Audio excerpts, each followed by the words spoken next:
là xong phải cùng ông cừu cừu sụp hiệp ông cừu hạ sinh hay ông cừu của ông là hay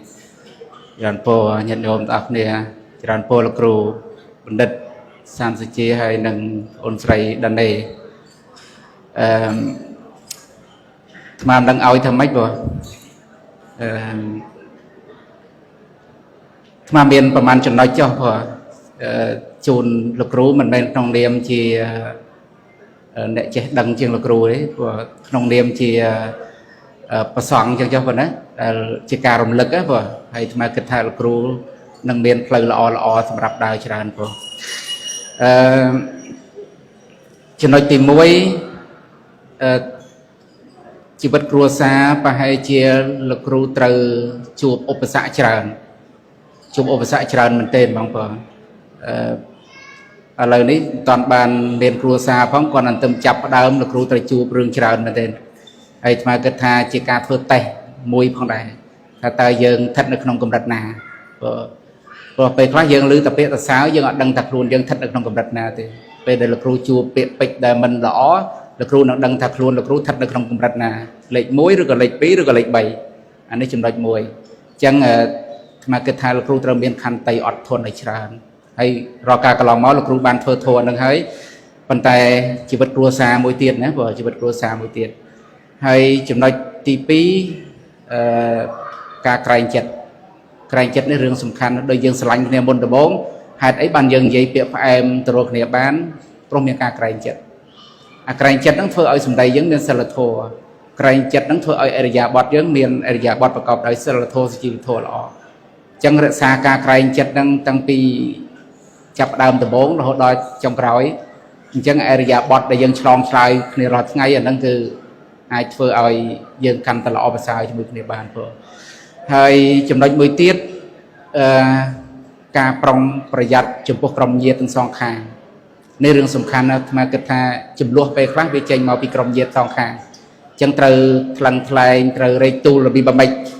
សង្គ្រាម ទី 1 គឺ លោកគ្រូ ត្រូវ ច្បាំង ជាមួយ ប្រពន្ធ ខ្លួនឯង ហើយ ភរិយា ត្រូវ ច្បាំង ជាមួយ ស្វាមី ខ្លួនឯង ធ្វើ ម៉េច រាល់ ចំណុច កណ្ដាល មួយ ដើរ ជុំ គ្នា ឲ្យ បាន យូរ អញ្ចឹង ត្រូវ ប្រើ ធម៌ 2 គឺ ខន្តី 1 និង ការ ក្រែង ចិត្ត 1 អាហ្នឹង គឺ សម្រាប់ ដោះស្រាយ ជាមួយ ប្តី ប្រពន្ធ ហើយ ដល់ ពេល ជាមួយ ក្រុមញាតិ នេះ អាហ្នឹង រឿង សំខាន់ ត្រូវ រែកទូល របៀប ម៉េច ឲ្យ បាន ល្អ ហើយ ចំណុច ទី 4 បើ សិន ជា ក្នុង ករណី មាន បញ្ហា កើត ឡើង មិន អាច ដោះស្រាយ បាន អាត្មា សុំ ឲ្យ លោកគ្រូ ទៅ សើរើ ស្ដាប់ ធម៌ ទេសនា របស់ លោកគ្រូ អតីតកាល ឡើង វិញ ទាំង អស់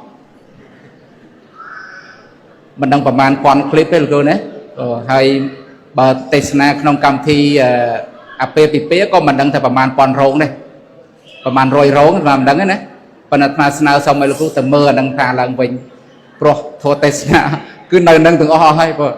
ហើយ អាត្មា គិត ថា មាន មនុស្ស មិន តិច ទេ ដែល រៀន សូត្រ ពី ការ អប់រំ របស់ លោកគ្រូ នៅ ក្នុង ឃ្លីប វីដេអូ ហ្នឹង ហើយ អាត្មា ចង់ ឲ្យ លោកគ្រូ រៀន ពី ខ្លួន ឯង វិញ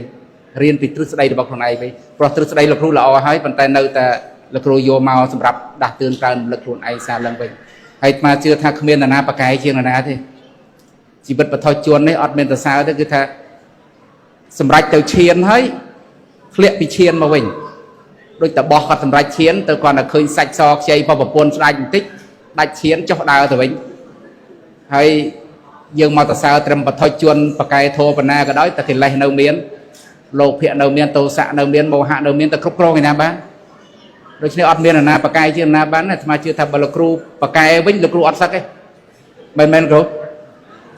227 នៅ ត រហូត បង ប៉ុន្តែ លោកគ្រូ ថា ឥឡូវ នេះ សេចក្តី ជ្រះថ្លា នៅ ក្នុង កម្រិត ហ្នឹង លោកគ្រូ មិន អាច នៅ បាន ទៀត ទេ លោកគ្រូ ត្រូវ មក នៅ កម្រិត នេះ វិញ ល្អ ដូច គ្នា ប៉ុន្តែ កម្រិត មួយ កម្រិត ពោះ កម្រិត 2 កម្រិត ទៀត ហើយ ញាតិញោម ជឿ ទេ ថា គ្រប់ ព្រះអង្គ ដែល អង្គុយ នៅ លើ ក្រែ នេះ មាន ព្រះអង្គ គ្រូ គូសុភាព ដ៏ ល្បី ល្បាញ ជា ដើម ថា នឹង នៅ អស់ កាល នៃ ជីវិត របស់ លោក ញោម ជឿ ទេ សុំ 20 ទោស ផង ចុះ បើ សុំ បី លោកគ្រូ ខ្លួន ឯង ក៏ មិន ទុក ចិត្ត ខ្លួន ឯង មែន មែន បង សុំ បី តែ លោកគ្រូ បណ្ឌិត សាមសាជា កាល ពី ដើម មក លោកគ្រូ ទុក ចិត្ត តែ ខ្លួន ឯង មិន ទៅ ណា ទេ បាន ជា កាល ដែល លោកគ្រូ មិន គិត ថា ខ្លួន ឯង ទៅ ណា សម្ដែង ធម៌ ទេសនា មក គឺ ចេញ មក គឺ អាត្មា អញ មិន ទៅ ណា ហ្មង ប៉ុន្តែ ដល់ ពេល លោកគ្រូ ចាប់ ដើម គិត ថា ខ្លួន ឯង ចាប់ ដើម ទៅ ណា ការ និយាយ ស្ដី របស់ លោកគ្រូ ត្រូវ តែ ដូរ វិញ ដូរ មែន ទេ គ្រូ ពល លោកគ្រូ ពី ដើម មើង ម៉ាត់ ហ្មង យើង ស្ដាប់ លោកគ្រូ ទៅ ថា អូ លោកគ្រូ មិន ទៅ ណា ទេ ស្រាប់តែលឺផ្ញើមកថាអាត្មាលាហើយខ្ញុំកណាលាហើយពីតាមស្ដាប់សម្ដីពីមុនដូចជាមិនទៅណាទេណាអញ្ចឹងអាត្មាចង់និយាយថាអានេះជាការដូរផ្លាស់ហើយអត់មាននរណាប្រកែកជាងនរណាទេញាតិញោមណាចង់ប្រអិនប្រព្រំណាក៏ដោយអាត្មាឧទាហរណ៍តែអាយុ50ជាងហើយនៅសឹកតែយកប្រពន្ធទៀតហើយសួរយើងតែបន្ទោសគាត់ថាម៉េចអាហ្នឹងបន្ទោសមិនបានទេកិលេសហេតុផលមានច្រើនយ៉ាងប៉ុន្តែហេតុផលទាំងអស់ហ្នឹងគឺវាស្ថិតនៅក្នុងទម្រង់កិលេសទាំងអស់ឧទាហរណ៍ដូចជាយើងដើរទៅយើងឃើញត្រីមួយកន្លុកចុះបើបថុជជួនយើងមានលេសច្រើនណាស់ដើម្បីចាប់ត្រីនឹងហូបប៉ុន្តែបើសម្រាប់អរិយបុគ្គលអត់មានលេសទេខ្លួនឯងស្លាប់ក៏ត្រូវតែទុកសត្វនឹងឲ្យមានជីវិតដែរមិនអញ្ចឹងប៉ុន្តែយើងតែចង់សឹកហើយវាត្រូវមានលេសច្រើនណាស់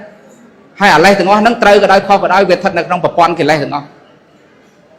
បើត្រឹមត្រូវយើងអត់ទៅវិញទេមែនទេកិលេសហ្នឹងវាទាញមកអញ្ចឹងយើងត្រូវទទួលស្គាល់កន្លែងហ្នឹងហើយ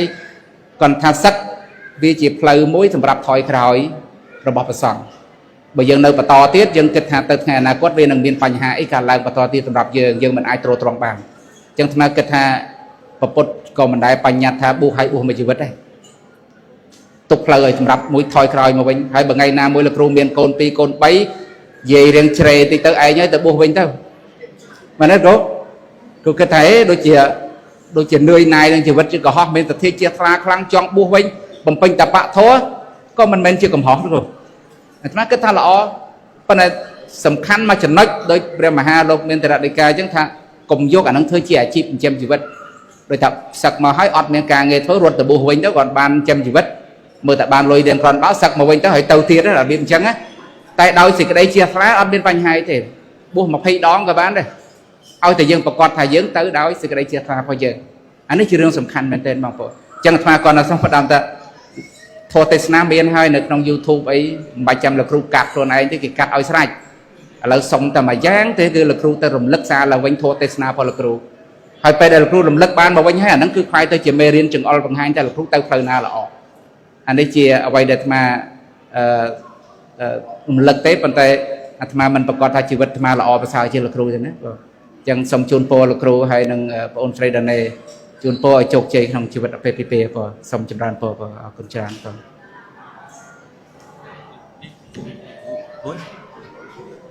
ហើយ